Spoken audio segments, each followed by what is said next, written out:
Olá pessoal, meu nome é Vinícius Vale, trabalho na For Linux como especialista Java, mas hoje eu estou aqui para falar sobre Postgres. Postgres, esse banco de dados aí que a cada dia nos surpreende, e nessa nova versão aí não poderia ser diferente, né pessoal?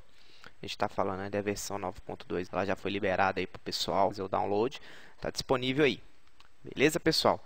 E ela aí veio com a nova promessa, tá, de trazer melhorias aí no desempenho, que habilitem aí melhor a escalabilidade horizontal e vertical, tá? E essa nova funcionalidade, ela acontece aí de forma automática, mas existem alguns problemas para a sua efetividade. A gente não vai falar sobre a parte do desempenho, né? A gente vai estar falando aí sobre as novas funcionalidades aí que foram adicionadas, que inclui o suporte ao modelo JSON Data Type, tá? Que leva aí conta os bancos de dados relacionais híbridos que podem ser armazenados documentos em JSON, beleza? E também a gente vai falar sobre o JSON Functions, né? Que a gente pode converter array e dados de fila em formato JSON, tá? Essas duas funções aí que foram criadas é array to JSON e o row to JSON. Mas antes de falarmos aí sobre essas novidades, vamos primeiro aí entender o que é esse tal de JSON. JSON, pessoal, para quem não conhece, significa JavaScript Object Notation e é uma estrutura de dados aí em JavaScript e que, apesar do pessoal estar falando aí disso aí muito recentemente, o formato JSON ele não é uma tecnologia nova, já faz parte aí do JavaScript puro e não precisa aí de nenhum script para trabalhar. Isso foi até importante para a aceitação aí na comunidade Ajax. O JSON foi aceito aí na comunidade Ajax graças à sua presença nesse recurso aí de forma nativa, o que faz com que todos os navegadores atuais eles aceitam aí JavaScript e por osmose aceitam aí também o formato JSON, até porque ele é nativo aí da linguagem. Beleza, pessoal? Isso aí é bem tranquilo, né? A gente vai dando continuidade aí, onde eu falo para vocês que apesar do JSON ele ser tipicamente usado em ambientes onde o tamanho de fluxo de dados entre o cliente e o servidor é de supra importância, temos aí como exemplo o Google e o Yahoo, onde eles servem aí milhões de usuários, todos esses dados aí podem ser explicitamente confiáveis, tá? E onde a perda do recurso do lado do cliente ele não é considerado. Então, quando a gente está falando de JSON, a gente está falando aí de milhões de acessos, milhões de dados aí que trafega e onde os dados que são enviados para o cliente, eles não são importantes, tá? Pode haver uma perda aí, que isso aí não interfere no seu uso.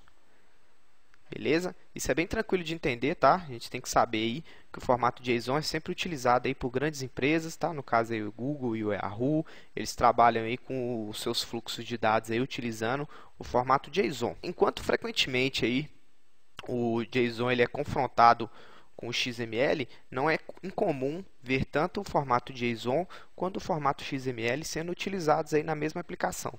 Tá bom, pessoal? Isso aí tem que ficar bem claro que temos aí como exemplo uma aplicação aí do lado do cliente que integra os dados do Google Map com os dados atmosféricos aí através de SOAP. Isso aí requer os ambos os formatos. Tá? Então, por isso que a gente até colocou essa imagem, uma imagem bem bacana de se ver, onde a gente tem como exemplo o JSON, né? Todo mundo conhece o JSON, e temos aí o Fred Gugge aí que está fazendo o papel do XML. Eles estiveram aí sempre em confronto, mas isso aí não significa que eles não possam trabalhar junto não, tá pessoal? Isso aí é bem tranquilo de entender, a gente tem que saber aí que várias aplicações hoje em dia elas trabalham com as duas estruturas de dados sem problema nenhum. E também aí, pessoal, existe aí um crescente suporte para o formato JSON através de pequenos pacotes de terceiros. Existem aí algumas linguagens de programação que dão suporte aí ao formato JSON. Entre elas nós temos aí o ActionScript, tá? O C e até o C#. Temos aí também o CodeFusion, o Java, o próprio JavaScript, né? Como a gente já falou, ele é nativo do JavaScript. Temos aí também o Perl, o PHP, o ASP a partir da versão 3.0. o Python, o Ruby, entre outros. Isso aí é muito importante a gente entender que existem aí os pacotes de terceiros que são aí utilizados pelas linguagens de programação. O JSON ele pode substituir o XML e faz isso aí muito bem na hora de trabalhar com respostas em Ajax. A gente já falou, né, que foi adotado aí na comunidade Ajax, tá? Foi aceita aí o formato JSON. E ele pode substituir o XML, né? A gente sabe disso, tanto pode substituir como pode trabalhar em conjunto. Tá? E a estrutura de dados ela fica muito mais simples de trabalhar e o tempo de execução de um script nos dados em JSON é dezenas de vezes aí mais rápido do que ler um conteúdo XML.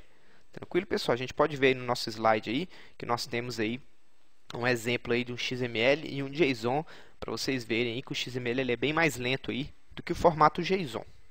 Tá? E hoje em dia também existem vários formatos que são usados aí na montagem da estrutura de dados, tá? Como temos o caso aí do XML, que a gente já falou, do JSON, do RDF, do CSV e do TXT. E para quem não sabe, pessoal, esses formatos abertos aí, eles são muito utilizados aí pelo governo para disponibilizar os seus dados abertos. Que para quem não sabe o que são os dados abertos do governo, é uma forma transparente do governo liberar aí tudo o que acontece no estado, tá? E se a gente for pensar que as informações públicas aí como se fosse uma casa, tradicionalmente o estado sempre as concebeu com portas e janelas fechadas. Só quem está dentro da residência pode ver o que se guarda lá. Mas chega em um tempo que a cidadania reclama em que não só as janelas, mas também as portas sejam de vidro. Aí o governo lança aí pra gente o portal da transparência. Todo mundo já deve ter ouvido falar aí sobre ele. Mas sabemos aí que isso aí não é o suficiente. E no presente, o que se quer é que não só as portas e as janelas sejam de vidro, mas também toda a parede e a alvenaria. Aí se dá aí pela lei de acesso à informação, que alguns de vocês aí já devem ter ouvido falar. Seguindo aí, nessa mesma comparação, a almejada transparência total seria representada aí por uma casa, sem portas, sem janelas e sem paredes. Isso aí seria o futuro, é onde a gente pretende chegar, tá, pessoal? A gente tem que operar aí com a mudança de mentalidade, passando aí da cultura do segredo para uma cultura de acesso, tá? Lembrando aí que o Estado vem exercido há séculos aí a tradição de controlar a vida do cidadão, mas este é o momento de a gente virar o jogo. E o cidadão é que assume não só a responsabilidade, mas o direito de controlar o Estado através do acesso à informação. Ele seria a chave para começarmos aí uma nova era de protagonismo cívico, pessoal.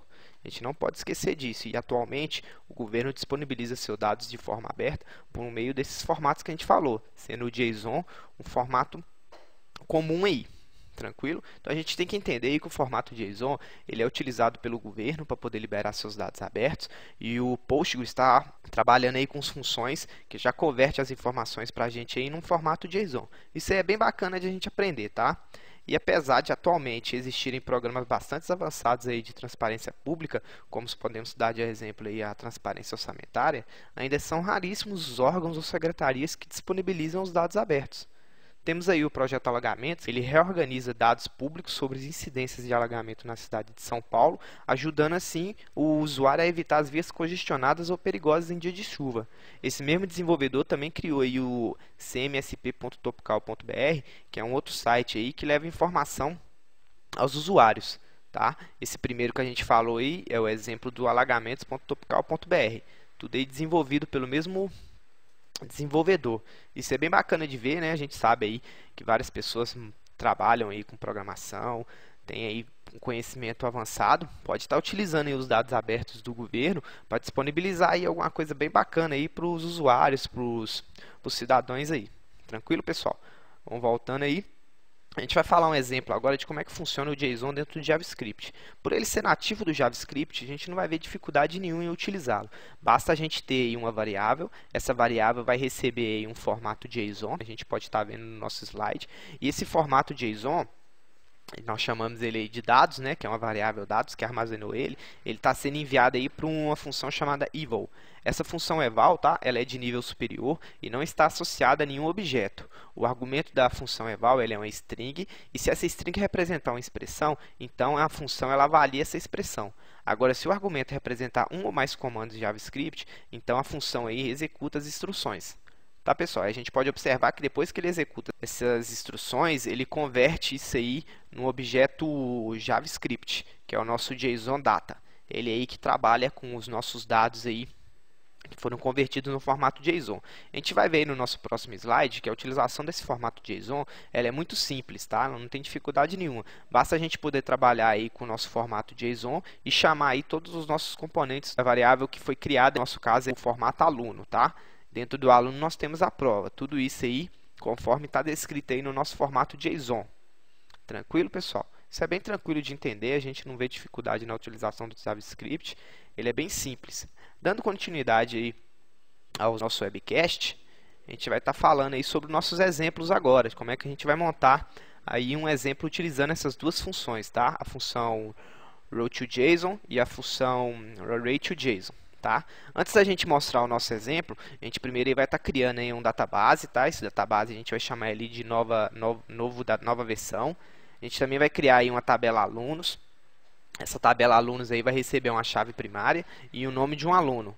Temos aí também a tabela provas, tá? Essa tabela provas aí vai receber uma chave primária, né? Que vai ser aí um ID. E também vai receber aí o ID do aluno, para a gente poder fazer aí nossa chave estrangeira. E também não podemos esquecer de que ele vai receber a nota, tá? A gente vai mostrar agora para vocês o exemplo aí das inserções.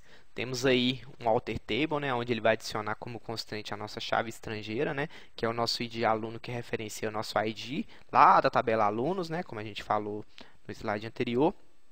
Temos aí também as inserções dos alunos, né, o aluno 1 e o aluno 2. E temos aí também as inserções das notas, tá? Eu vou disponibilizar para vocês aí um arquivo de criação SQL que contém aí a criação aí do nosso exemplo. Beleza? A gente vai trabalhar em cima dela para fazer as nossas consultas aí agora. Beleza? Vou preparar então o ambiente para vocês de forma que vocês possam utilizá-lo aí bem simplesinho. Bacana, pessoal? Então a gente vai estar mostrando um exemplo aí agora. Tá, pessoal? Inicialmente a gente vai criar o nosso database. Vamos chamar ele aí de nova versão. A gente fez a criação do nosso database aí. Agora a gente pode inserir aí para dentro da nossa nova versão nossos dados criação.sql, tá?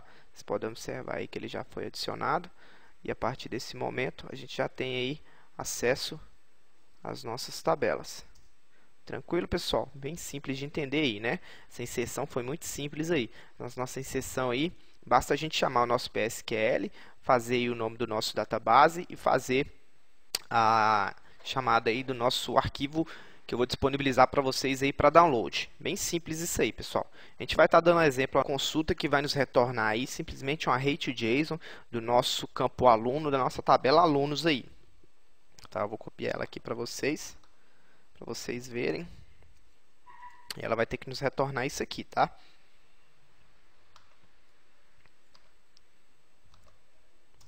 Vocês podem observar que essa nossa consulta, ela pega aí o nosso select aluno, né, nosso select aluno aí da tabela alunos, o converte em um array para depois transformar ele em um array to JSON. Beleza? Esse exemplo é bem simples, tá? Não tem dificuldade nenhuma. A gente vai falar de um exemplo aí um pouco mais complexo, que é um exemplo onde a gente vai trabalhar aí tanto com ID quanto com o nome do aluno, né? A gente colocar aqui o nome do ID e der enter, você já vê que ele vai nos retornar um erro aí, porque ele não consegue converter a nossa consulta, que tem aí o ID e o aluno, em um array. Mas aí você deve estar pensando aí, qual que é a solução a gente vai fazer para isso? Tá, a solução é bem simples, tá? Como a gente tinha falado, você adicionando esse novo campo aí, ele vai dar um erro, porque ele não aceita, né? Mas a solução para isso seria como? Simples, simples, simples. A solução seria exatamente o que a gente está vendo na tela. É converter a nossa consulta, onde a gente trabalha aí tanto com aluno como com ID, transformando ele aí em um alias, como a gente está observando aí no nosso exemplo. E ele vai ter que mostrar aí para a gente esse resultado aí, tá? Esse resultado aí que ele vai ter que nos mostrar. A gente tem aquela nossa consulta. A gente vai agora executar uma consulta nova. Esse aí é o nosso formato JSON válido, tá? O que ele fez aí? A gente pegou o nosso alias e transformou o nosso alias em um array. Aí ele formatou a nossa consulta aí no array. Se eu quisesse agora transformar ele no array to JSON, seria simplesmente chamar aí um array to JSON, fecha as chaves, fecha os parênteses, né? E ele converte aí para a gente num arquivo de JSON válido. Tá? Você só tem que lembrar que em vez de a gente colocar dentro do nosso select os nossos campos, a gente vai colocar aí o nosso alias, e o nosso alias vai estar referenciando, na verdade, a nossa consulta. Tá? A gente abre aí o parênteses, põe a nossa consulta dentro do parênteses e cria um alias para ele. Através desse alias, o banco de dados Postgres vai converter todos os nossos campos aí em um array e vai nos retornar aí um array válido. Tá, pessoal? Bem tranquilo, né? Eu acredito que aí não tenha dificuldade. Vocês podem observar aí que é bem simples. Tá? Vamos para uma consulta agora, que é aquela que a gente mostrou, né? Que eu já o converto aí em array to JSON, que é o exemplo que eu acabei de mostrar para vocês aí, tá? Que é o nosso JSON válido aí. Mas a gente quer agora um pouco mais complexo, tá? Uma coisa muito mais avançada aí, para vocês poderem estar trabalhando. Essa aí é uma consulta array to JSON que trabalha aí com a função dentro de uma função. Temos aí uma consulta select to notas, que ela nos converte aí numa alias chamada provas, né? Essa consulta, ela vai nos retornar aí as provas, as notas das provas aí dos alunos, onde temos um where e ID, ou seja, ele vai separar aí cada nota de cada aluno, né?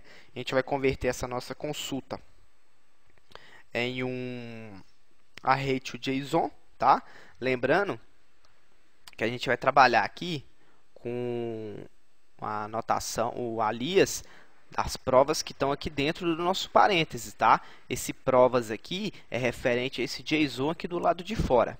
Beleza? A gente tem que lembrar disso aí, ó. Nessa nossa primeira consulta, a gente não está trabalhando com alias, a gente está trabalhando aí direto com o nome da tabela, tá? Que é a nossa P-nota aí, que é referência à nossa provas aí, tá? Ela vai ser convertida aí no array e depois vai ser convertida aí no array to JSON.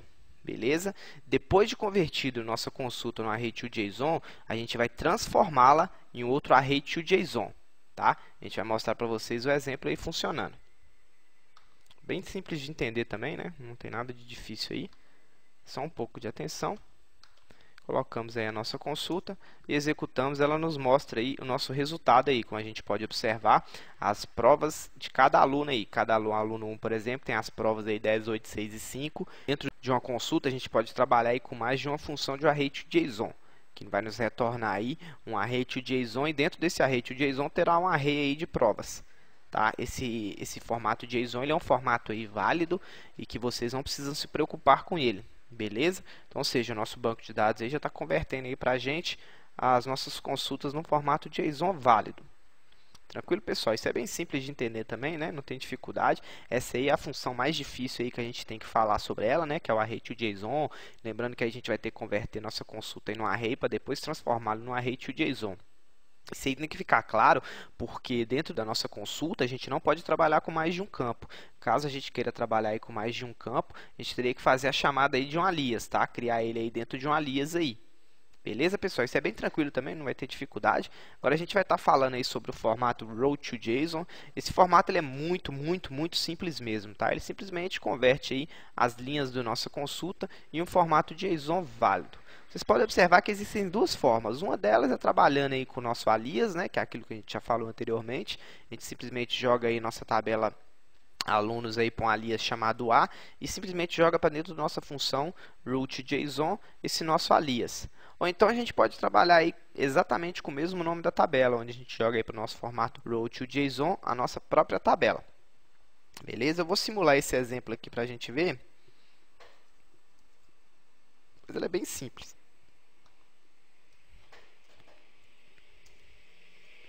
Vamos lá, pessoal, mostrar o exemplo aqui para vocês. Temos aí nossa consulta, tá? Formando aí com o nosso alias, tá? Poderia ser assim também, tá, pessoal? AS. Funcionaria do mesmo jeito, tá? Ou sem também, que funciona do mesmo jeito. Ou então você pode trabalhar aí direto com a tabela. Aí você simplesmente faz aí o chamada da tabela, ele já mostra para vocês. Como vocês podem ver, tá? Essa função row2json ela é muito simples, né? Não tem o porquê ficar falando muito dela. Vocês simplesmente vão converter aí cada registro da nossa coluna aí num formato row2json. Já o array2json converte toda a nossa tabela em um formato array2json. Tranquilo, pessoal? Isso é bem simples de entender, tá? Tranquilo isso aí. Então, pessoal, para quem quiser aí testar o seu formato JSON, pode estar entrando aí nesse site aí, o jsonlint.com, que é um site onde você pode colocar o seu formato JSON para fazer o teste, para ver se ele está tudo certo, se ele está tudo conforme os confins aí. Tá? Bem tranquilo isso aí. Beleza, pessoal? Então, nosso webcast de hoje fica por aqui, tá? Eu espero que eu tenha tirado todas as dúvidas de vocês referente a essa nova funcionalidade aí, nossas funções aí para transformação de JSON, tá? Que para quem não lembra, é ele que fica encarregado aí de converter array e dados de fila no formato JSON.